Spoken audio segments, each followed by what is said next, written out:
Lumaki sa broken family si Anne, kaya naman nangako siya sa kanyang sarili na pipiliin niyang lalaking hindi siya iiwan.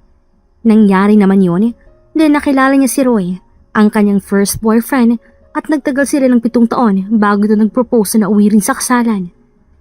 Masaya sila sa kanilang buhay bilang mag-asawa. Ngunit 3 buwan matapos ang kasal, hindi malaman ni Anne kung bakit nakakaramdam siya ng kakaiba sa kanyang katawan. Isang umaga, sa maliit pero maaliwalas nilang apartment, bagong gising si Anne, nakasuot siya ng pastel na pajama, nakaalalay sa gilid ng kama habang hawak ang tuhod. Dumungaw siya sa bintana at kitang araw na unti-unting sumisilip. Ang sarap sanang maglakad-lakad ngayong umaga, pero bakit parang ang bigat ng katawan ko? Saktong pumasok naman si Roy sa kwarto na may dalang tray ng almusal, itlog, tinapay at orange juice. Morning, love. Nagising ka na pala. Inihanda ko na to para sa'yo. You've been feeling off these days, kaya dapat alagaan kita. Ikaw talaga? Di ako sanay na ikaw nag-aalaga. Dati ako yung nag-aasikaso sa'yo nung college pa lang tayo. College days pa nga lang. Gusto na kitang alagaan habang buhay. Now I finally can. Saka hinawakan ng kamay ni Anne. Nagtinginin silang dalawa. Maaliwalas, punong-puno ng pag-ibig. Pero sa loob ni Anne, may konting pag-aalinlangan. Hindi dahil kay Roy, kundi dahil sa nararamdaman niya sa kanyang katawan. Mahal, sa totoo lang, parang hindi normal tong pakiramdam ko. Parang araw-araw may bago ako nararamdamang sakit. Kahapon, balakang. Ngayon tuhod naman. At parang pagod na pagod ako kahit natutulog ako ng maayos. Baka stress lang yun, love. Adjustment pa rin to. Bagong kasal tayo eh. Pero kung gusto mo, may kilala akong doktor. Si Doktora Patricia. Magaling yun. Siya rin ang nag-alaga nun sa mama ko. Patricia? Sige, kung sa tingin mong makakatulong. Agad humalik si Roy sa noo ng asawa. Gusto ko lang na maging okay ka. Ayoko mapabayaan ka, love. Habang yakap ni Roy si Anne, hindi niya napansin ang bahagyang ngiti sa labi ng lalaki. Hindi nang pag-aalala, kundi tila ba may tinatagong sikreto. Sa isang modernong clinic sa Quezon City, tahimik at maayos ang paligid. Si Anne ay nakaupo sa consultation room habang si Doktora Patricia ay abala sa pag-check ng medical chart. Si Roy naman ay nasa labas ng clinic, nagte-text habang palakad-lakad. Mrs. Anne Javier Rivera, finally, nice to meet you. Roy has told me a lot about you. I mean, sa mga symptoms mo. Ganun po ba? Pasensya na, doktora ha. Ang kulit lang po talaga ni Roy. Nag-aalala kasi agad. Tumayo si Patricia at sinuri ang mata ni Anne. Tapos, kinapa ang wrist niya. It's good na maaga siya nag-react. Ang katawan mo mukhang may konting imbalance. Hindi naman alarming, but just to be sure, we'll do a few blood tests today and some follow-up next week. May kinuha siyang syringe at sinimulan ng test. Habang ginagawa to, kalmado ang kilos niya. Tila bihasa na sa gantong eksena. I'll also give you a weekly shot para sa energy mo. Pampalakas din ito ng joints. Baka kasi nagkakaroon ka ng early inflammation. Ganun po ba? Parang aaga naman. Pero kung makakatulong, sige po. Hindi alam ni Anne na ang ine-inject ni Doktora Patricia ay hindi supplement, kundi low-dose muscle numbing agent. Target ang joints ni Anne. We'll take care of you, Anne. Don't worry. Roy really wants to get you better. Napatingin si Anne sa kanya at parang may nararamdamang kakaiba sa paraan ng pagkakabanggit niya ng pangalan ni Roy. Pero ngumiti na lang siya pabalik. Sa labas ng klinik, habang palabas si Doktora Patricia, tumigil siya sa harap ni Roy. Saktong wala namang ibang pasyente sa paligid. Sinimulan mo na? Oo, give it a few weeks. Unti-unti mahihirapan siyang maglakad. At kapag inisip niyang may sakit siya, ikaw mag-aalaga. Sa'yo lang siya kakapit. Good. Gusto ko lang siguraduhin. Pagkatapos ng check-up, dumaan muna sila Anne at Roy sa isang maliit na cafe malapit sa klinik. Gusto ni Roy na kahit papano ay mapawi ang kaba ni Anne. Tahimik si Anne habang umiinom ng mainit na tsaa. Nakatanaw siya sa labas ng bintana, tila may iniisip. Napansin niyo ni Roy kaya agad niyang hinawakan ng kamay ng asawa. Ayos ka lang ba, love? Tumango si Anne at ngumiti ng bahagya. Okay naman, medyo pagod lang siguro. Pero Curious lang ako. Saan mo nga pala nakilala si Doktora Patricia? Sandaling tumigil si Roy bago sumagot. Pero mabilis din nakabawi. Si Patricia. College friend ng pinsan ko. Minsan naming naging tropa kapag may get together. Tumango si Annie, pero hindi na wala ang kunot sa noo. Hindi niya alam kung bakit, pero may konting kiliti sa likod ng isip niya. Parang may mali. Ngunit agad ding nawala ang pag-aalinlangan niya nang iniabot ni Roy ang maliit na paper bag na malamang brownies. Paborito mo yun, di ba? Gawa yan ng nanay ko. Pinagawa ko talaga para sa'yo. Habang nasa klinika kanina, kinuha ko na. Sinabihan ko kasi siya kagabi na magpapabake ako dahil gustong gusto mo. Sabi ni Roy habang nilalagay sa harap niyang bag. Napangiti si Annie at kahit may iniindang pagod ng katawan niya, ramdam niya ang effort ng asawa. Sa dami ng sakit ng nararamdaman niya nitong mga araw na to, si Roy ang nagpapagaan ng loob niya. Wala siyang dahilan para pagdudahan ito. Umuwi silang magkasama, magkahawak kamay. Pagdating sa bahay, si Roy ang nag-asikaso sa hapunan. Si Anne naman ay nakaupo lang sa sofa. Pinipilit ngumiti kahit nanginginig ang tuhod niya. Bago siya tuluyang makatulog, niyakap siya ni Roy at hinalikan sa noo. Good night, love. Akong bahala sa'yo. Bulong nito. At sa dilim ng gabi, habang himbing na si Anne, si Roy nakaupo sa gilid ng kama, tahimik na nakatingin sa kanya. Walang emosyon ang mukha, pero mahigpit ang hawak na sa telepono. May bago siyang mensaheng natanggap mula kay Doktora Patricia. Next week, dagdagan natin ng konti ang dosage. Mabilis lumipas ang mga araw. Sa bawat umaga, pakiramdam ni Annie mas lumalalim ang pagod niya. Hindi niya na halos magawang maglakad ng matagal. Minsan, kahit simpleng pag-akyat sa hagdan ay kailangan niya ng huminto. Nagsisimula na rin siyang mawalan ng gana kumain. At ang dating masiglang presensya niya sa eskwelahan ay napalitan ng tahimik at laging pagod na anyo. Isang hapon, pag uwi niya mula sa pagtuturo, nadatnan niya si Roy sa kusina, nagluluto ng sinigang, paborito niya. Haba, ikaw na talagang chef ngayon ha? Biro niya, pilit ang tawa, kahit halatang hinihingal at may inding ng sakit sa binti. Lumapit agad si Roy at inalayan siya sa upuan. Ako munang mag-aalaga sa'yo, love. You need rest. Diba sabi ni Doktora Patricia, huwag mong stress ang katawan mo? Tumango si Annie, pero hindi mapigilan ang pag-ikot ng isip niya. Nahiga siya sa sofa habang pinagmamasdan si Roy sa kusina. Parang perpektong asawa. Maalaga, maalalahanin, palangiti. Pero kahit gaano siya kagaling umarte, hindi nito naitatago ang mamaliit na pagkulang. Tulad ng isang beses na tinanong niya si Roy kung anong specialty ni Doktora Patricia. At ang sagot lang nito ay general doctor siya. Basta, magaling. Pero sa klinik, may nakita siyang diploma, rheumatology. Kinabukasan, habang nasa banyo, napansin niya ang bahagyang pamumulan ng balat niya sa bandang hita. May mga maliliit na pasarin sa paligid ng tuhod.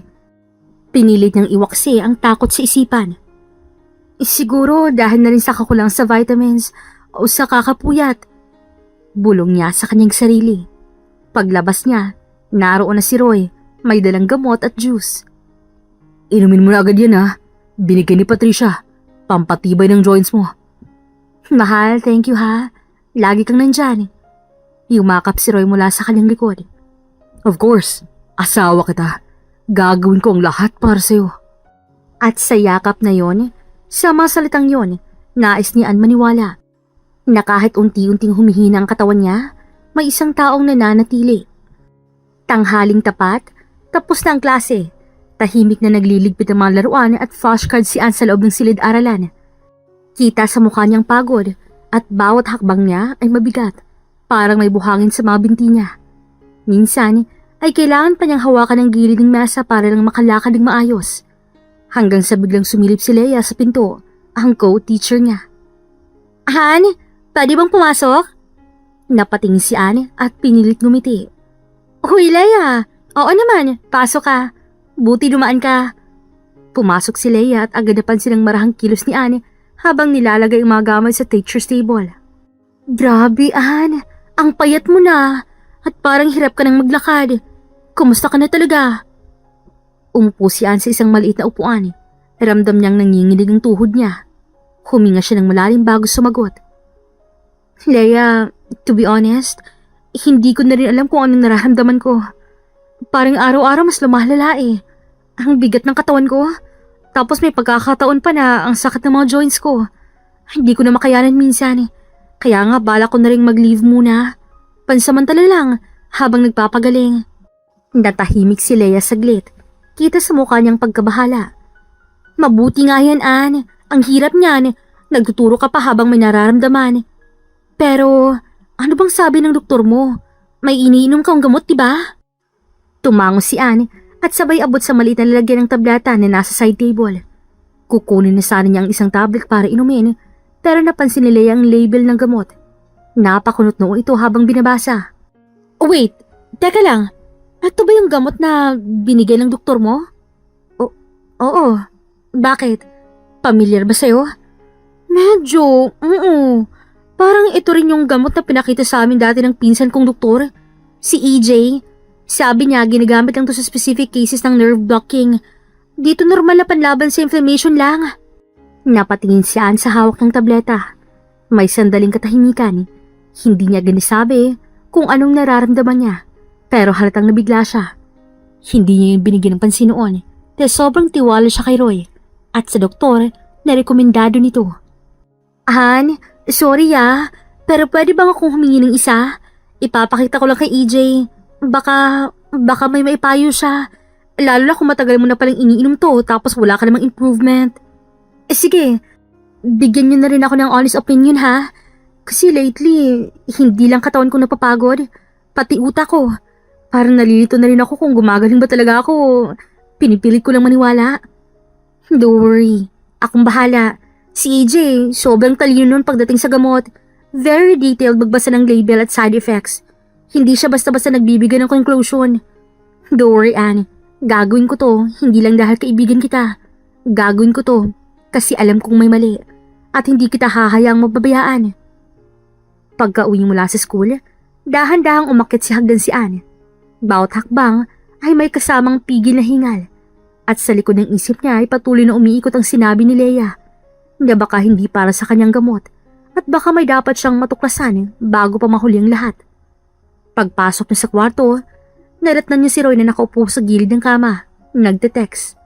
Pagkakita sa kanya, agad itong tumayo at sinalubong siya. Oh, love, ang aga mo ah. Dapat nag-dress ka muna sa faculty room. Umupo ka muna, kukuha ko ng gamot mo. Ngunit bago pa siya makaalis, marahan siyang tinapik ni Ann sa braso. Mahal, teka lang, pwede ba tayong mag-usap muna?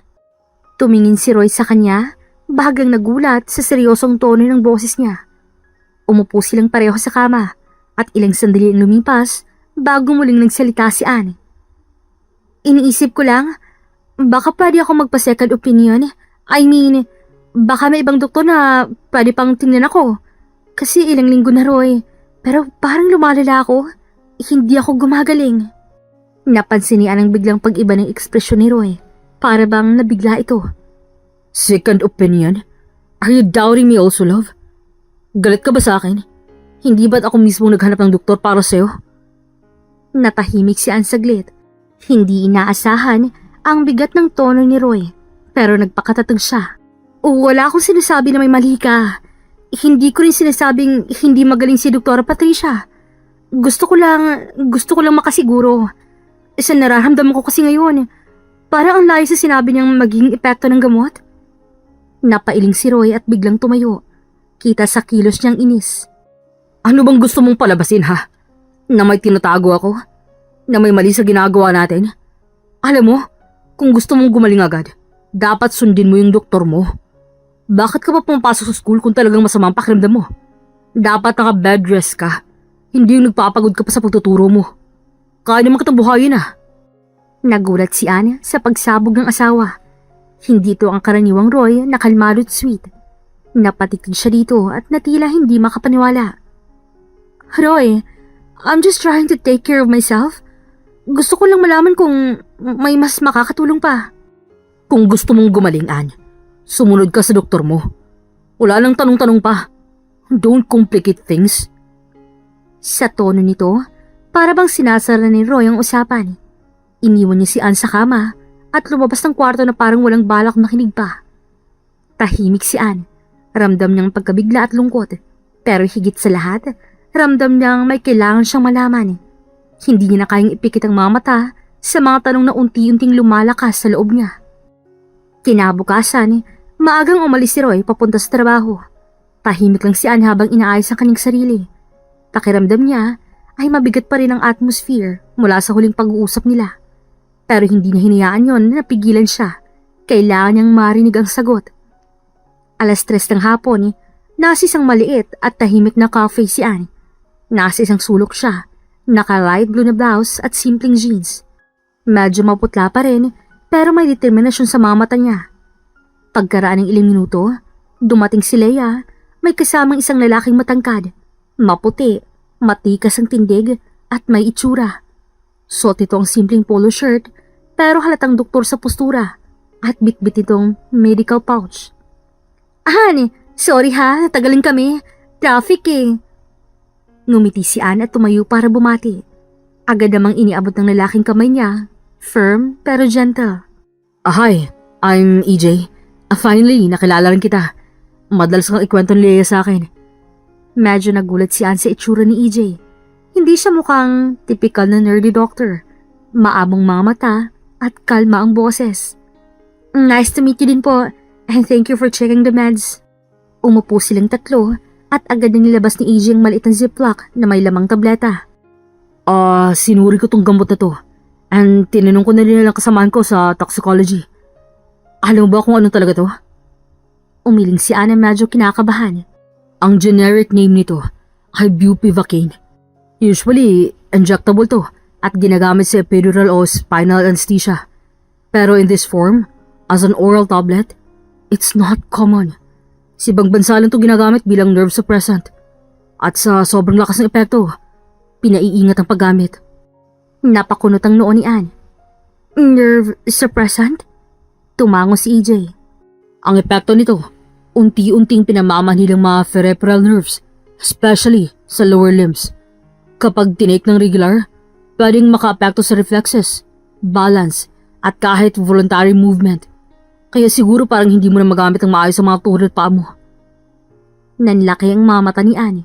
Para siyang binuhusan ng malamig na tubig. Anong ibig sabihin yan? Hindi naman sinabi sa kanya ni Doktora Patricia. Ang sabi niya, kailangan ko ng maintenance kasi baka may nerve inflammation. Baka. O baka may ibang dahilan. Kasi kung wala kang history ng nerve disorder o trauma, bakit ka bibigyan ng ganitong gamot? Hindi ito normal na resetaan. At lalo na kung walang full diagnosis bago ka pinainom. Han, sorry I think may karapatan ka nang magtanong. Kung ako sa'yo, ihinto mo na muna yung gamot at huwag ka munang babalik kay Doktora Patricia. Not until may independent doctor na titingin talaga sa'yo. Sang-ayon ako. Pwede ko tang i-refer sa trusted neurologist na walang koneksyon sa kahit sino sa inyo. Let's find out what's really going on. Dahan-dahang tumulo ang luha sa gilid ng mata ni Anne. Hindi siya umiyak ng malakas, pero ramdam na ramdam niya ang sakit ng pagdududa.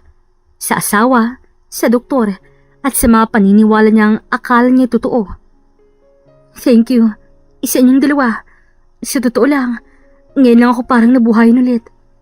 We'll help you. Hindi mo na kailangang mag-isa. Tahimik muna silang tatlo sa mesa, habang si Anne ay hawak-hawak ang baso ng malamig na tubig. Kita sa mukha niyang kaba, pero may halong determinasyon. Anne, I hope okay lang na magtanong ako ng medyo personal.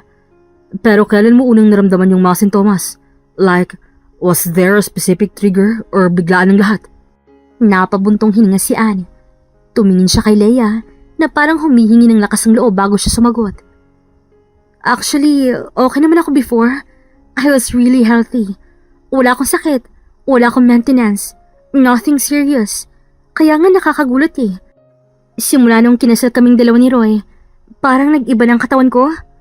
Nag-iba? Paano? First month okay pa. Pero pagsapit ng third month, parang bumigat ang katawan ko. Lagi akong pagod kahit konti lang ginagawa. Laging may kirot sa tuhod. Tapos madalas ako mahilo kahit sapat ang tulog at kain. May mga araw pa na hindi ako makatayo ng maayos. Akala ko dahil sa stress or adjustment sa married life. So, basically, you were totally fine before the marriage. And it only started after you began living together with Roy? Tumango si Anne. Oo, kaya nag-alala rin talaga si Roy. Siyang nagsuggest na magpa-check up ako kay Doktora Patricia. Sinabi niya na kilala niya raw to, magaling, at safe daw ako doon. Muling tumahimik ang mesa. Si Leia ang unang nagsalita habang tila nag-uusap ang kanyang mga mata't utak. Bessie, sorry ha, pero naisip mo na ba? What if may hinahalo siya sa pagkain mo? I mean, hindi sa gusto ko magsimula ng issue. Pero come on, parang ang bigat naman yata ng timing. As in, wala kang sakit dati. Tapos after niyong magsama, saka ka lang biglang humina. Napalunok si Annie. Hindi agad siya nakasagot. Pero kita sa mga mata niya na may parte sa kanyang natamaan sa tanong. Hindi ko alam, Leia. Hindi ko maisip na magagawa yun ni Roy. Lagi siyang sweet. Lagi niyang pinagluto ko. Inaalagaan. Pero lately, parang mas madalas na akong sabihang wag nang lumabas. Wag nang magtrabaho. Tapos parang irritable siya kapag binabanggit ko si Doktora Patricia or kung gusto kong magpa-check up si iba. Tumango si EJ. Halatang iniisa-isa na sa isip ang buong picture. Anne, I hope you don't take this the wrong way, ha? But this isn't sounding like a simple medical concern anymore. You're showing signs of chronic muscle weakness, localized numbness, and progressive deterioration, all without pre-existing conditions. Plus, all your meds come from the same doctor, and she was recommended by your husband. Tumingin siya kay Leia, tapos kay Anne. And now, knowing that this drug is not something na basta-basta lang iniinom, especially without a formal diagnosis or lab work. And this isn't just suspicious, it's dangerous. Namumuna ang luha sa mga mata ni Anne, pero hindi siya umiyak. Inipon niyang lakas niya, hindi para makapagtalo, kundi para mas maintindihan ng lahat. So, you're saying, there's a possibility na may ibang dahilan kung bakit ako nanghihina? I'm saying, hindi coincidence ang lahat ng to. At kung totoo ngang may nilalagay sa pagkain mo o pinapainom ka ng gamot na may ibang purpose, then we need to act carefully and fast. Hindi lang health mo nakasalalay dito. Napatingin si Leia kay Annie, hinawakan niya ang kamay nito. Bes, andito kami. Hindi ka na mag-isa. Pero this time, kailangan mo na talagang maniwala sa instinct mo. Kasi minsan, yung pakiramdam ng katawan mo, mas totoo pa yan kaysa sa mga salitang naririnig mo. Tahimik lang si Anne. Hawak-hawak niya ang baso, pero ang puso niya ay parang may pader na unti-unting nababasag. Hindi niya alam kung anong susunod na mangyayari. Pero ngayon siya ulit nakakaramdam ng linaw na kailangan niyang ipaglaban ang kanyang sarili. Pagbalik ni Anne sa kanilang bahay, nagsimula siyang mag-ayos sa mga gamit sa dining area habang hinihintay si Roy na makauwi mula sa kanyang trabaho. Ang plano niya ay unti-unting tigilin ng gamot ni Doktora Patricia. Nasa gitna siya ng mga ginagawa niya nang dumating si Roy. Love, I'm home! Lumapit si Anne sa kanya at hinalikan siya sa pisngi. Agad namang binaba ni Roy ang mga gamit at naglakad patungo sa mesa. Hi love, how's your day? Busy as usual, pero okay lang. Masaya ako nakauwi na. Ikaw, kamusta? Nakapag-rest ka na? Umupo si Anne sa tabi ni Roy at pinakitang isang malit na lalagyan ng gamot na parang normal lang. Hinalungkat ni Anne ang tabletang naroon at agad niya itong ilabas para magpretend na iniinom niya ito. Pero pagkatapos yung isubo ito, mabilis niyang iniluluwa kapag nakatalikod si Roy. Love, hindi mo na ako magpapa-inject ha? May gamot naman akong iniinom eh. So feeling ko okay na. Baka masyadong malakas na ang dosage ko eh. Bakit? Alam mo ba kung anong sinasabi mo?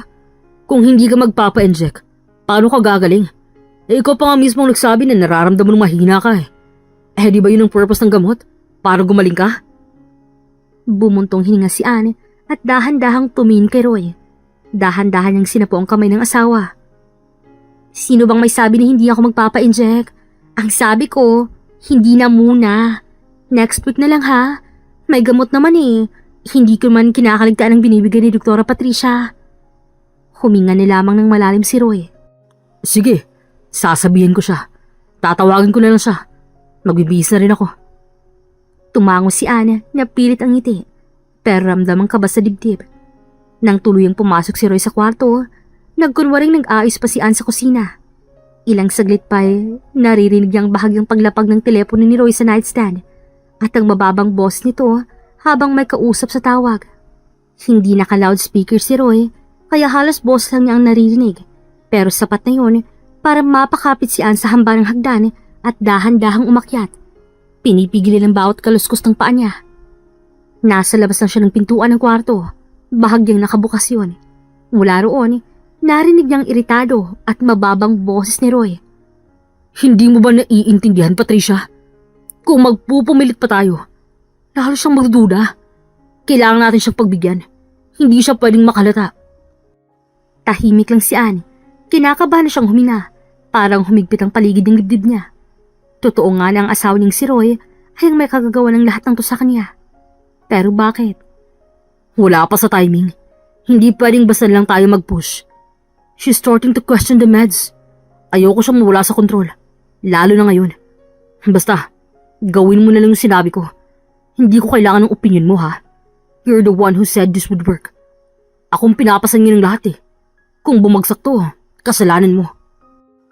Dahan-dahang umatras si Ann mula sa pinto. Pilit pinipigil ang kanyang paghinga. Napaupo siya sa gilid ng hagdanan. Hawak-hawak ang dibdib na parang sisabog sa lakas ng kabog. Hindi niya alam kung anong mas masakit. Ang pagkumpirma ng mga hinala niya o ang katotohanang galing mismo sa bibig ng lalaking pinakamamahal niya. Tahimik siyang lumuhod at siniksik ang sarili sa gilid ng dingding. Nagpupumilit siyang huwag umiyak, ngunit sa loob niya may pader na tuluyan ng nabasag. Gabing yun, tahimik na sa buong bahay, naroon si Ann sa kama. Nakatalikod kay Roy na kasalukuyang abala sa pagbabasa sa tablet. Pinipilit niya na hindi kumikbi kahit naninikip ang kanyang dibdib. Ang mga narinig na kanina sa tawag ay parang laso na unti-untong lumalason sa puso't isipan niya. Nang tumalikod si Roy para patayin ng ilaw sa gilid ng kama, dahan-dahang kinuha ni Ann ang cellphone niya na naka-silent mode at bahagyang sumilip dito. May isang unread message mula sa unknown number. Hi, Ann. Sorry kung bigla ako nag-text, ha. Kinuha ko ang number mo kay Leia. I just want to make sure you're safe. EJ. Napatitig si Ann sa screen. Parang may bahagyang ginhawa sa kanyang dibdib. Tumagal siya ng ilang minuto bago sumagot. Hi EJ, okay lang. Thank you for checking. Actually, gusto kong sabihin sa'yo na hindi ko na iniinom yung gamot. You mean totally? I pretend to take it. Tinatago ko lang sa tissue, tapos niluluwa ko kapag nakatalikod si Roy. Gumawa rin ako ng alibi para hindi mo na ako magpa-inject this week. Sabi ko, may iniinom naman akong gamot. That's good. That's really good, Ann. I know it's not easy to pretend, but it's the right move. You're protecting yourself. He'll figure this out. Hindi kita pababayaan. Napakagatlabi si Ann. May kirot sa puso niya, pero may konting lakas na rin siyang nararamdaman. Dahil sa wakas, may isang taong naniniwala sa kanya. Ilang araw makalipas, nagpaalam si Ann kay Roy na magpapamasahe kasama ang co-teacher nilang si Leia. Hindi na siya tinanong ito ng marami. Simpleng tangulang sinagot ni Roy habang abala sa laptop niya. Mabilis namang lumabas si Ann sa bahay, dalang maliit na shoulder bag at isang tahimik na determinasyon. Pagkatapos makipagkita kay Leia sa labas ng school, sumakay sila sa taxi papunta sa isang maliit pero malinis at maayos na clinic sa isang quiet subdivision. Nandoon si EJ, nakasuot ng light blue scrubs at nakangiting sinulubong si Ann. Thanks for coming. Don't worry. Wala halos pasyente ngayon. Tahimik dito. Tahimik lang si Ann sa una, kabado, pero may tiwala. Tinanguan lang ni si AJ habang pinapasok siya nito sa consultation room. Pagkaupo nila, marahang nagsalita si AJ habang pinapahid ng alcohol ang kanyang mga kamay. Okay, bago tayo magsimula, tell me everything. Nasabi mo na to sa akin pero kailangan mong sabihin ulit. Lahat. Kailan ka nagsimulang makaramdam ng panghihina? Huminga ng malalim si Ann. 3 months after the wedding. Before that, okay ako. Healthy, active. Halos araw-araw ako masigla. Pero pagkalipat ko sa bahay naming dalawa ni Roy, bigla na lang akong bumagsak. Nagsimula sa mababang energy. Tapos sumunod, biglang pananakit ang joints. Nahihirapan na ako maglakad minsan, lalo nang sa tuhod. Tumango si AJ habang nag-note sa tablet niya. Inabot din ni Ann ang isang maliit na ziplock pouch mula sa bag niya. Naroon ang mga iniipon niyang tablets na hindi niya iniinom. Kinuha ito ni EJ at tiningnan ng mabuti. Now it all makes sense. Kapag patuloy niya iniinom to, it can cause long-term damage sa nerves, lalo na sa lower limbs, tuhod, sakong, pelvic area. Tapos kung may kasamang injection pa, lalo lang bibilis ang effect. Napatakip ng bibig si Anne. Ramdam niyang nanginginig ang buo niyang katawan. Lumapit si AJ sa kanya at marahang hinawakan ng kamay ni Anne. I don't know what game he's playing, but this is not love, Anne. This is control. Deliberate and illegal. Ang next step, gusto kong ipa-MIR ka para makita natin kung may damage na. We'll do blood work too, but I'll make it discreet. Ako nang bahala. So, anong gagawin ko? Next week, I'm sure pipilitin niya ako magpa-inject. Hindi pa masyadong magaling ang mga binti ko. Wala pa ako masyadong lakas. Doon ka na muna sa poder ko, Bessie. Huwag ka nang uuwi dun sa inyo. That Roy's evil. He's poisoning your body. Anong purpose niya sa ginagawa niya? Para ano? Para maging dependent ka sa kanya habang buhay? Para hindi ka makalakad? Hindi ka makalis sa kanya? No. Nagulat si Leia at Anne. Hindi safe si Anne sa poder mo, Leia. Kilala ka ni Roy. Alam niya kung sinong mga taong malapit kay Anne. At kung hindi siya umuwi sa bahay nila, ikaw agad ang unang pupuntahan niya. So anong plano mo? Sa akin siya titira. May guest room ako sa unit ko sa condo. Secured ang building. May private entrance. At hindi alam ng asawa mo kung sino ako. Hindi pa. Napatitig si Anne kay EJ. Ramdam niyang bigat ng desisyon, pero mas ramdam niyang pag-aalaga ang sinseridad sa tinig nito. Sigurado ka? Baka madamay ka. Anne, I'm a doctor. I took an oath to protect. And now you need medical help. Real help. I already contacted a private investigator.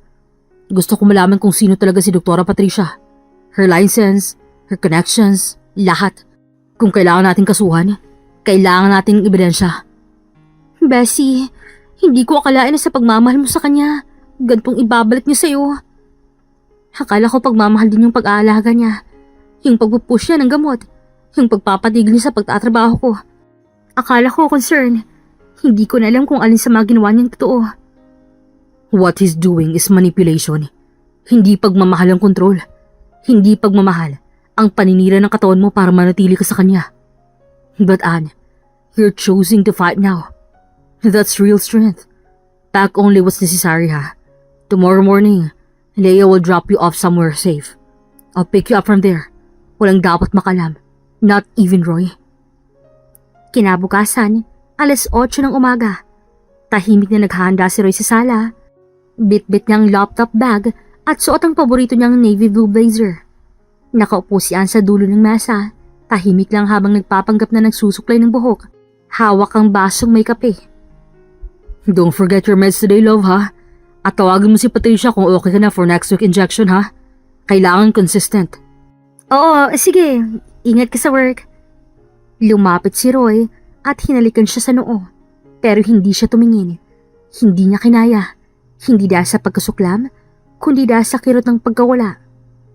Pagkaalis ni Roy, agad siyang tumayo. Nanginginig ang kamay niya habang binubuksan ang drawer ng side table. Kinuha niyang isang maliit na backpack na inihanda kagabi. Isang blouse, isang palda, identification card at ang ziplock pouch ng mga gamot na hindi niya ininom. Lumabas siya ng bahay, tumigil muna sa harap ng pintuan at lumingon sa loob. Doon na tuluyang tumulo ang luha niya. Sorry, Roy. Akala ko kaya nating buuin yung pamilya na hindi ko naranasan. Pero hindi ko na kayang mawala ako habang binubuo natin yon. Sumakay siya sa tricycle na nakapila sa kanto. Si Leia ang nagsabing doon siya dadaanan ni EJ dahil hindi available si Leia sa mga oras na yun. Pagdating sa drop-off point, nandoon na si EJ, naka-hoodie at sunglasses para hindi makilala agad. You okay? Tumango si Anne kahit na punong-puno ng luha ang mga mata niya. Sumakay siya sa kotse, umupo sa passenger seat at sa unang beses, huminga siya ng malalim. We'll get you the test. We'll get your answers. And we'll protect you. I promise. At sa unang liko ng sasakyan, tuloy nang iniwan ni Anne ang bahay na minsan niyang tinawag na tahanan para sa pagkakataong muling mabuo ang sarili niyang mundo. Sa kabilang banda naman, mga alas 5 ng hapon, pagkabukas ng pinto, tahimik na pumasok si Roy sa bahay. Hawak pa niyang cellphone habang sinusulya pa ng paligid. Tahimik, walang amoy ng nilulutong pagkain, walang tugtog mula sa maliit na speaker ni Anne. Walang Anne. Love? Tahimik pa rin. Napakunot ang noon niya, umakyat siya sa kwarto at doon niya nakita ang bukas na cabinet. 3 blouse, ilang undergarments at isang maliit na pouch ay wala na. Napamura siya at agad hinugod ang cellphone. Galit na tinawagan si Doktora Patricia. Nasaan si Anne? She's not here. Wala na siya. Pati gamit niya kinuha na. What do you mean wala na siya? Akala ko ba hawak mo siya? Hindi ko alam na may plano na pala siya. She's gone, Pat. Gone. Ikaw kasi eh. Bakit hindi mo namamalayang lumalakas na siya? Ikaw ang kasama niya araw-araw. Bobo ka rin eh. Baka hindi niya iniinom yung gamot. Baka niluluwa niya lang, gago. Huwag mo akong pagbintangan ah. You're the one injecting her. Ikaw ang dapat sigurado. Di ba sabi mo wala siyang lusot? Anong akala mo sa kanya? Hangal? Babae yun. Teacher pa. Baka may nakalatang iba. O may sinabihan na siya. Hindi akong nagbabantay sa kanya. Ikaw. Puta. Kung may nagsumbong sa kanya, delikado tayo. Kakasuhan tayo nito eh. Lalo na ako. Akong asawa niya. Paano kung may ebidensya siya? Find her. Bago pa siya makalapit sa abogado, sa pulis, o kung sino mang koneksyong meron siya ngayon. Hanapin mo siya, Roy. And this time, siguraduhin mong hindi na siya makakatakas. I will. And when you do, make sure na hindi siya makakalakad. Ever again. 2 days later, sa loob ng isang private clinic na pagmamayari ng kaibigan ni EJ, nakaupo si Anne habang binubuklat ni EJ ang folder na may medical results niya. Tahimik ang paligid. Si Anne, kinakabahan, pero nagtatapang-tapangan. Suot niyang simpleng cardigan ni EJ na pinahiram ng saglit dahil malamig sa loob ng klinik. Anne? Napakagat-labi si Anne. Hindi niya alam kung gusto ba niyang marinig o hindi. Confirmed. Yung gamot na pinainom sa'yo, pang-localize ang nerves, specifically sa lower limbs. Kapag tumagal pa ng ilang buwan, irreversible na sana ang pinsala. Napapikit si Anne. Kumakabog ang dibdib niya, hindi dahil sa takot, kundi sa sama ng loob. Hindi niya akalain na totoo pala talagang lahat. So, sinasadya talaga? Hindi to allergy, hindi side effect. Anne, sinadyang pahinain ang katawan mo. And based on your history, you were perfectly healthy before. I'm sorry na ito yung kailangan mong malaman. I can't imagine how hard this is for you. Anyway, medically speaking, you're already regaining muscle strength. A few weeks of therapy and you'll be back to your strong walking self. No more pretending. No more poison. Salamat. Hindi ko alam ang gagawin ko kung wala ka. I mean, kayong dalawa ni Leia. You're always welcome. And if ever you get tired of fighting alone, I don't mind standing beside you. Isang matamis na ngiti lang ang tinago ni Anne sa binata. Magandang simula ng pagbangon ni Anne. Araw-araw, sinasamahan siya ni EJ sa physical therapy. Mahirap sa una, madalas siyang matumba, madulas, mapagod ng mabilis. Pero palaging nandoon si EJ para alalayan siya, literal at emosyonal. Hindi niya kailanman pinaramdam kay Anne na pabigat siya. Lagi siyang nagtitimpi, mahinahon at may tinig na parang laging handang makinig. Minsan habang nasa klinik siya at pinipilit tumayo gamit ang walker, pinagmamasdan siya ni EJ mula sa gilid. Pawis na pawis si Anne, nanginginig ang tuhod pero ngumiti siya ng kahit bahagya. Gusto ko lang talaga makalakad ng maayos. Ayoko na may tumulong sa akin. Gusto ko ulit maging ako. Ani Anne habang nagpipigil ang luha. Darating din tayo dyan. Pero sa ngayon, okay lang maging mahina paminsan-minsan. Hindi ibig sabihin yun, hindi ka na malakas. Nagkatinginan sila ng matagal. Hindi romantiko ang intensyon ni EJ. Pero ramdam ni Anne ang genuine ng malasakit. Habang nagpapahinga sila sa sofa, may kumatok sa pinto. Binuksan niya ni EJ at isang lalaking may dalang brown folder ang pumasok. Doc AJ, ako po yung investigator. Madala po akong report. You might want to read this. Tumango si EJ at nagpasalamat. Naupo silang dalawa sa dining table. Si Anne hindi muna lumapit. Pinagmamasdan lang niya ang mga ito mula sa sala habang binubuksan ni EJ ang folder. Una sa lahat, si Doktora Patricia, hindi siya general doctor. Rheumatology siya. Ang specialization niya ay sa mga joint at autoimmune cases. Walang dahilan para siyang mag-manage ng kondisyon ni Anne, lalo na't wala namang history si Anne ng ganung sakit. Paliwanag ng investigator. Napakunot noo si EJ. So, hindi lang unethical. Illegal pang ginawa niya. Tumango ang lalaki. At mas lumalala pa. She's a childhood friend of your patient's husband, si Roy. On and off sila dati. At nagkita ulit 2 years ago sa isang reunion. From there, nagkabalikan sila. Lihim. Simula nang malaman ni Roy ang profession ni Patricia, ginamit niya to. Based sa testimony sa mga dating kaibigan ni Patricia, matagal na siyang may gusto kay Roy. Kaya nang lumapit si Roy at humili ng konting favor, pumayag siya. Naging kabit at naging kasangkot sa planong kontrolin si Anne. Hindi agad nakapag-react si EJ. Napabuntong hininga siya at marahang isinara ang folder. Sobrang obsessed si Roy. Seloso. Kontrolado ang lahat ng paligid niya. Ayon sa mga sources, may pattern siya ng pagiging possessive. Pero sa lang namin nakita na umabot sa pagmamanipula ng health ng asawa niya. Dagdag ng investigator. Marami pa siyang sinabi na pinakinggan naman ni EJ. Pagkaalis ng investigator, lumapit si Anne, kita sa mukha niya ang kaba. Anong sabi? Doon naman paniliwanag ni EJ lahat kay Anne, kaya halos sumikip ang dibdib ni Anne sa galit at pagkadismaya. Kakasuhan ko sila EJ. Hindi na ako papayag na ganito na lang ito matatapos. Maghaharap kami sa korte. And we will. Hindi ka nag-iisa, Anne. I already instructed the investigator to forward everything we have to the authorities. Police, legal counsel, lahat. We're moving fast. This time, they won't get away with it. Hindi ko inakalang magagawa niya sa akin to. Asawa ko siya, EJ. Mahal ko siya. He used your love against you. Pero ngayon, hawak mo na katotohanan. And this truth, this will protect you. And I promise, I'll do everything to make sure justice is served. Tumango si Anne kahit nanggigil ang luha. Hindi na siya umiiyak gaya ng dati. Iba na yung luha niya ngayon. Hindi dahil sa kahinaan, kundi dahil sa tapang. Sa wakas, pinipili niya ng sarili niya. Nang dumalo naman si Leia sa kondo ni EJ at nalaman niyang lahat, gigil na gigil siya. Kulang na lang, magwala siya sa galit. Bessie! My God! Nalaman ko ng lahat kay EJ. Kulang na lang palakpakin ko yung Roy na yun sa kawali sa ulo eh. Natawa si Anne kahit may luha sa gilid ng mga mata niya. Pero si Leia, tuloy-tuloy sa galit habang naglalakad paikot sa sala. Para bang hinahanap kung saan niya pwedeng ibuhos ang inis niya. Sinasabi ko na eh. Sabi ko na nga ba may mali talaga sa mga pinaggagawa niya. Hindi yan yung mahal kita, kaya kita inaalagaan level, Bessie. Ibang level yan. Borderline psycho. Kinukontrol ka niya, Anne. Yung pagmamahal niya. Hindi na pagmamahal yon. Obsession na yan. Ang tagal kong pinagpilitan, Leia.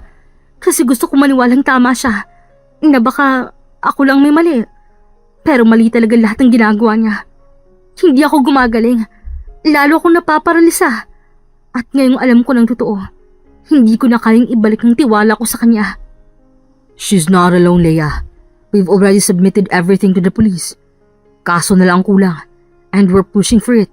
Hard. Good. Kasi kung hindi ko siya makakasuhan sa korte, baka mapuntahan ko pa sa bahay at sabunutan ko nilang yung si Patricia. Napataw silang tatlo kahit mabigat pa rin ang hangin. Ngunit sa gitna ng bigat, ramdam ni Anne ang gaan na hindi na siya nag-iisa. At sa unang pagkakataon matapos ang matagal na paniling lang, may mga taong tunay na nagmamahal sa kanya. Lumipas ang mga araw, unti-unting lumalakas si Anne. Patuloy ang kanyang therapy at araw-araw siyang sinasamahan ni EJ. Unti-unti, bumabalik ng lakas sa kanyang mga binti. Sa bawat hakbang niya sa gym sa rehab room, parang unti-unti na ring nawawala ang bigat sa kanyang dibdib. Sa bawat pagpapawis, naaalala niya kung paano siya halos mawala ng pag-asa at kung paano niya pinili ang sarili niya. At ngayon, siya muling lumalaban. Isang hapon habang nagpapahinga siya sa veranda ng kondo ni EJ, dumating ang balita.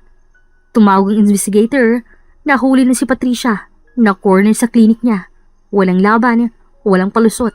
At si Roy, muntik pang makatakas. Nasa airport na, may hawak na tiket papuntang ibang bansa, pero hindi siya nakalayo. Hinarang siya ng mga pulis bago siya makapasok sa immigration. Pagkarinig nito, agad na napaupo si Anne. Nanginginig ang kanyang dibdib. Sa wakas, nahuli na sila. Pero hindi pa yun sapat. Gusto niyang makita sila. Gusto niyang tumayo sa harap nila. Gusto niyang sabihin sa mukha nilang lahat ng sakit, galit at pagkabigo. Gusto kong pumunta sa presinto. Gusto kong makita sila. Gusto kong sabihin kay Roy lahat. Hindi ako makakahinga ng maayos hanggat hindi ko'y nagagawa. Hindi na nagtalo si EJ at Leia. Alam nila kung gaano kahalaga ito para kay Anne. Kaya kinabukasan, sinamahan nila siyang pumunta sa presinto. Pagkarating nila, tahimik lang si Anne habang lumalapit sa interrogation room. Sa loob, nakita niyang magkatabi sina Patricia at Roy. Si Patricia, halatang umiiyak na. Pagod, basag. Si Roy, tahimik, pero ang mga matay puno ng paggalito. Parang hindi pa rin matanggap ang mga nangyari. Hindi ako pumunta dito para maawas sa inyo. Pumunta ako kasi gusto kong makita kung anong klase kayong tao. Akala ko, ako yung may mali. Akala ko kulang pa yung binibigay kong pagmamahal. Pero hindi pala. Hindi pala akong may problema. Kayo, sinira niyo ako. Ginulo niyo ang katawan ko, ang buhay ko, at ang tiwala ko. Napayuko si Patricia. Tila walang mukhang maihaharap. Anne, masyado lang talaga kitang minahal. Natakot ako mawala ka. Ayoko mawala ka. Kaya ginawa ko yun. Dahil mahal na mahal kita. Hindi pagmamahal ang tawag sa ginagawa mo. Pagmamanipula yun. Pang-aabuso. Pinarelisa mo ako para manatili ako sa tabi mo? Anong klaseng pag-ibig yun, Roy?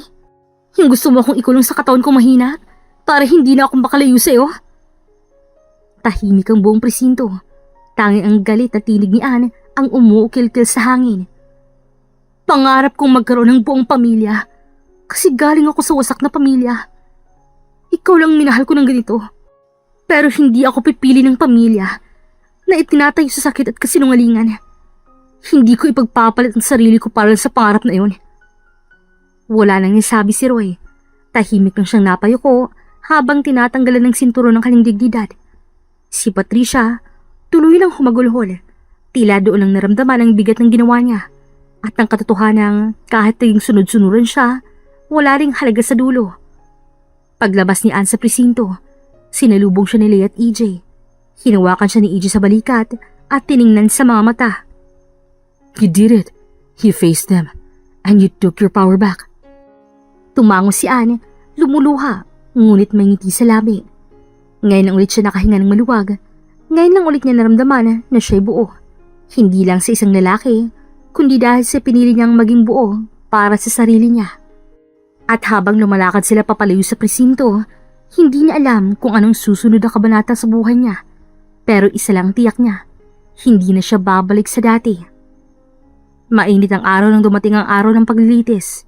Punong-puno ang loob ng korte, mga abogado, pamilya, mamamahayag at ilang kaibigan ni Anne na dumating para sumuporta.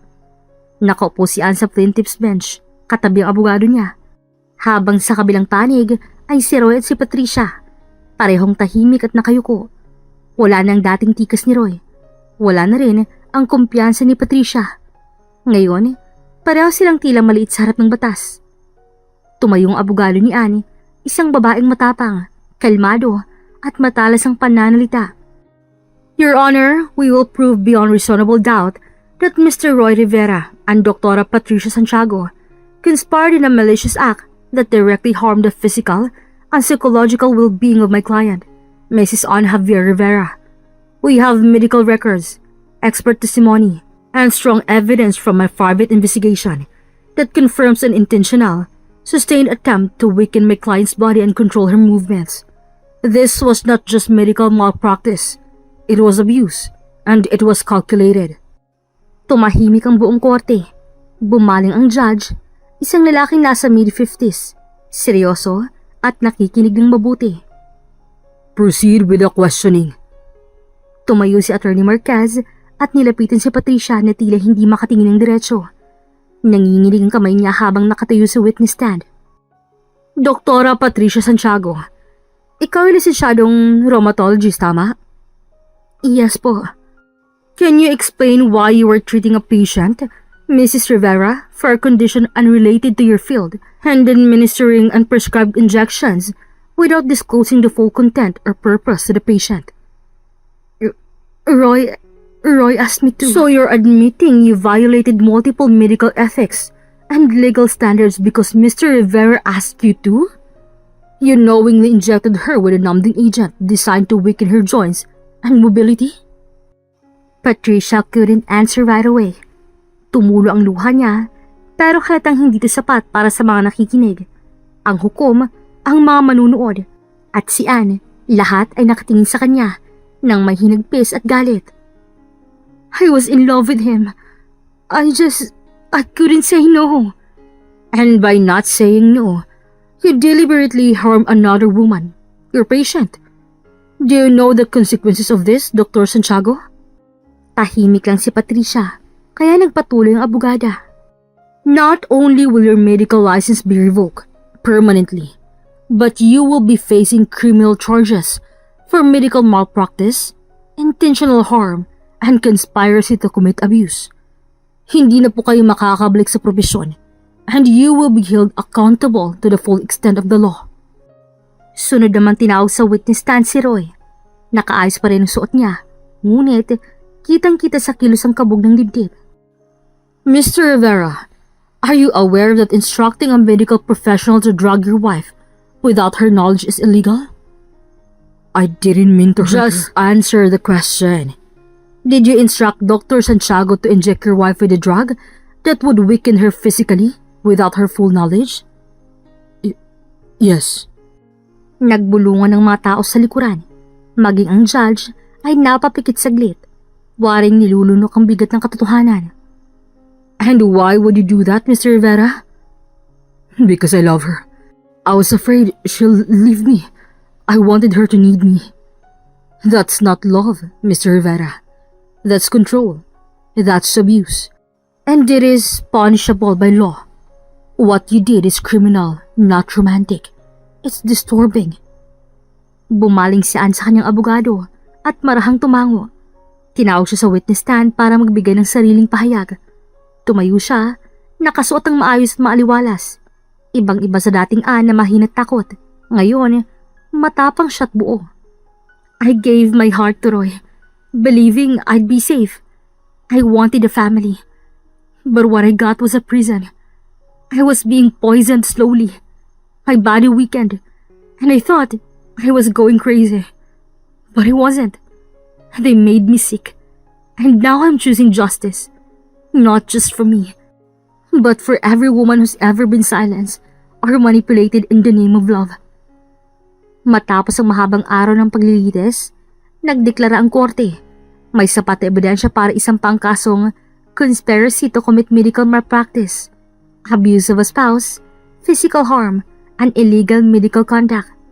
Si Patricia ay tinanggalan ng lisensya on the spot at sinamahan ng dalawang pulis palabas ng korte. Si Roy, inaresto at diretso sa kustudiya habang inaayos ang trial proper para sa sentensya. Naiwan si Anne nakatayo sa gitna ng courtroom kasama si Leia at AJ. Niyakap siya ni Leia mula sa gilid habang si AJ tahimik na tumayo sa tabi niya. Hindi pa tapos ang laban pero ang pinakamalaking hakbang ay nagawa niya, ang tumayo para sa sarili niya sa harap ng mga taong sumira sa kanya. Pagkatapos ng tense na paglilitis, lumabas sina Anne, EJ at Leia mula sa courtroom. May ilang mamamahayag na nag-aabang pero agad silang nilayuan ni EJ at Leia para makalayo si Anne sa gulo. Sa loob ng kotse, naupo siya sa passenger seat. Tahimik lang habang nakatingin sa labas ng bintana. Maya-maya, naramdaman niyang malamig na kamay ni EJ na marahang dumapo sa likod ng palad niya. Hey, he did great today. Tahimik pa rin si Anne pero bahagyang tumango. I mean it. I know that wasn't easy. Facing him like that, saying everything out loud. Hindi ko alam kung saan ko kinuha yung lakas ko kanina. Baka nahanap mo na rin sa sarili mo, finally. Anne, that wasn't just bravery. That was power. You were standing up not just for yourself, but for others too. Natawa si Anne ng mahina, pero may luha na rin sa gilid ng mga mata niya. Sorry, I didn't expect to cry again. I thought ubos na. You're allowed to cry. That doesn't make you weak. That makes you human. And for the record, kahit umiyak ka, ang ganda mo pa rin. Napatingin si Anne sa kanya, nagulat sa dulo ng sinabi nito. Sorry, doctor moment sleep lang.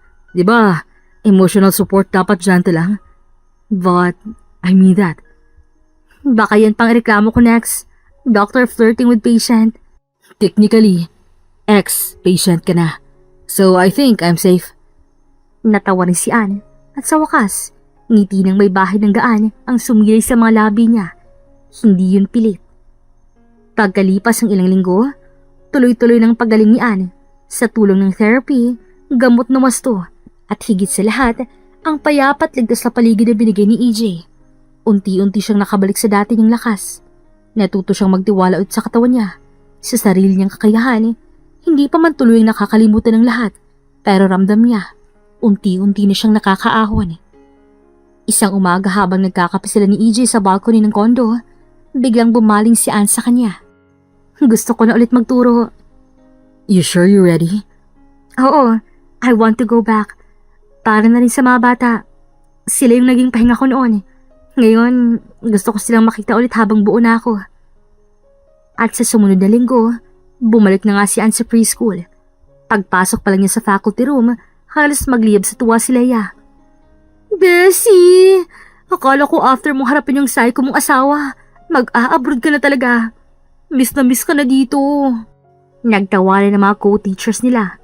Halos lahat ay lumapit para batiin siya. May ilan pa sa mga estudyante ang gumakbo sa kanya at yumakap nang makita siya sa classroom. Ramdam na ramdam ni Anne na ito ang lugar kung saan siya tunay na masaya. Pero sa likod ng kanyang pagbabalik ay isang bagay na gusto niya nang tapusin para tuluyan siyang makalaya. Kaya isang hapon, matapos ang klase, dumiretso si Anne sa presinto kung saan nakakulong pa rin si Roy. Hawak niyang mga dokumento, annulment papers. Hindi na siya umiiyak, hindi na rin galit. Tahimik lang siya, determinado. Dinala siya ng police interrogation room kung saan pansamantalang pwedeng makausap ang bilanggo. Pagpasok niya, nandoon si Roy, nakaupo. Medyo marungis na, hindi na katulad ng dati. Nang makita siya, napabangon ito kaagad. Anne, Pirmahan mo. ano to? Annulment papers. Tapos na, Roy. Hindi kita kayang balikan. Hindi ko kayang mabuhay ulit sa takot. I'm giving myself the freedom I deserve. Mahal kita, Anne. Hindi yan pag-ibig, Roy. Dahil ang totoong pagmamahal, hindi nananakal, hindi nananakit, hindi nang kokontrol, at hindi ginagawa ang lahat para mawalan ng boses ang mahal nila. Dahan-dahan niyang tinulok sa harap nito ang ballpen. Pirmahan mo na lang. Wala ka ng kontrol sa akin ngayon. Kung gusto mong mapatawad kita, set me free. Natahimik si Roy. Nagtagal ng ilang minuto bago siya bumuntong hininga at pinirmahan ng dokumento. Paglabas ni Anne sa presinto, nandoon si Leia at AJ sa labas. Naghihintay. Niyakap siya ni Leia ng mahigpit, habang si AJ tahimik lang sa tabi niya. Pinagmamasdan siya na may ngiti sa mga mata. Isang ngiti puno ng respeto at paghanga. Makalipas ang ilang linggo, tuloy nang bumalik sa dating sigla si Anne. Maliwalas ang mukha niya habang tinuturuan ng mga bata sa preschool. Laging may ngiti, laging may pasensya. Sa bawat tawa ng mga estudyante niya, pakiramdam niya ay binubuo ulit ang mga piraso ng puso niyang nasira noon. Hindi na siya yung Anne na takot kumilos. Hindi na siya binabalot ng lungkot. Isa na siyang babae na muling pinili ang sarili. Bumalik na rin siya sa dati niyang inuupahang maliit na apartment. Masikip, pero puno ng katahimikan at kalayaang matagal nang hindi nararamdaman. Madalas siyang dumadalo kay Leia o minsan si Leia ang pumupunta sa kanya. At paminsan-minsan may isang doktor na laging nagkakataong nasa area. Oh, I was just around the corner. Sabi kasi ni Leia, masarap daw niluluto mo pag weekends. So baka may extra? Gutom ka lang ba? O gusto mo lang ako makita? Both, pero mostly sa second one. Hindi rin nawawala ang tukso ni Leia tuwing magkakasama sila. Uy girl, maporma ngayon ang pinsan ko oh. Nakapoting polo pa. Siguro clinic visit lang daw, pero tumatambay na dito. Leia, alam mo namang hindi ko sinisirado ang puso ko. Pero hindi pa ngayon. Masaya ako. Tahimik ang buhay. And for now, that's enough. Okay, pero kung sakali lang ha, hindi mo rin naman to itataboy no? Hindi ko itataboy, pero hindi ko rin hahabulin. If he stays, then maybe it means something. At tila, ganun ang nangyari. Hindi nawawala si EJ sa paligid. Minsan nagyaya ng kape, minsan sabay silang uuwi ni Ann patapos ang shift. Wala pang formal na usapan, pero halata sa kilos niya na laging andoon, laging nakaalalay at laging may effort. Minsan tahimik na siyang nakikinig kay Ann habang nagsasalita ito tungkol sa klase o mga bata. Minsan, nagdadala siya ng sorbetes kung mainit ang panahon. Wala siyang hinihinging kapalit. Gabi na noon at galing si AJ sa clinic. Dumaan siya sa apartment ni Ann, gaya ng ilang gabi na ring nagiging routine nila. May dala siyang maliit na paper bag mula sa paboritong bakery ni Ann, insaymada at tsokolate. Pagbukas ng pinto ni Ann, agad siyang umiti. Hoy, doctor! Nakaschedule ba to o walk-in visit? Oh, special visit? House call. Sabi kasi ng pasyente, medyo stress siya lately. Sino kayang chismosang nagsabi sa'yo nun? Just a really concerned friend with a medical license.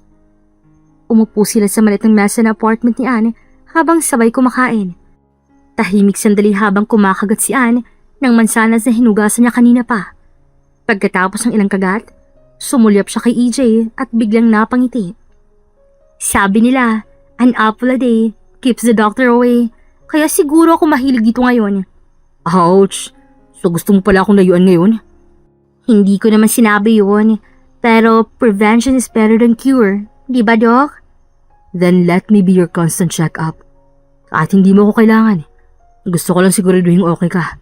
At kahit ilang apple pa kainin mo, Ann, hindi ako lalayo. Alam mong hindi pa ako ready, di ba? Alam ko. And I'm not here to rush you. I'm here because I want to stay. Kahit gaano katagalan. I'll wait. Ang bait mo. Hindi. Matalino lang akong doktor na marunong tumingin ng worth ng pasyente niya. Natawa si Ann, pero sa likod ng tawa niya, naroon ang unti-unting pagkatunaw ng puso niya. Hindi pa man niya nasasabi ng direkta, pero nararamdaman niya na may espasyo ng unti-unting nabubuo para kay EJ. At sa gabing yon, habang sabay silang kumakain sa ilalim ng malamlam na ilaw, sa maliit espasyo ng apartment niya, ramdam niyang hindi na siya nag-iisa. Makalipas ang isang taon, napakarami nang nagbago sa buhay ni Ann. Sa halip na lungkot at takot ang laman ng bawat araw niya. Napalitan ito ng kapayapaan at tuloy-tuloy na saya. Mas tumibay pang relasyon niya sa mga estudyante at co-teachers niya. Lalo na ngayon na siya na ang lead teacher sa kanilang preschool. Isang bagay na hindi niya inakalang aabot siya. Lalo na nung mga panahong halos hindi siya makalakad. Isang umaga habang nag-aayos siya ng mga flashcards para sa klase, biglang dumating si Leia na may dalang bouquet ng bulaklak at nakangina parang may tinatago. Guess what, Bessie? May naghihintay sa labas. Sino? Pero bago pa siya makasagot, dumungaw si EJ sa bintana ng silid-aralan.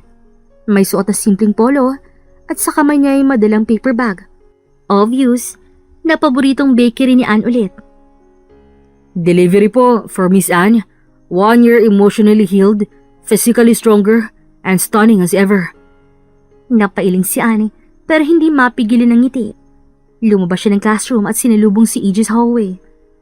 You're really committed to this whole day visit thing, huh? It's been a year. I told you I'd wait, remember?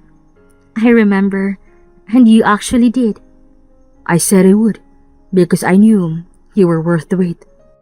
Tahimik silang dalawa saglit hanggang sinawakan ni Ann ang kamay ni EJ, hindi bilang pasasalamat lang, kundi isang kumpirmasyon ng unti-unting lumalalim na damdamin na ngayon handa na rin siyang yakapin.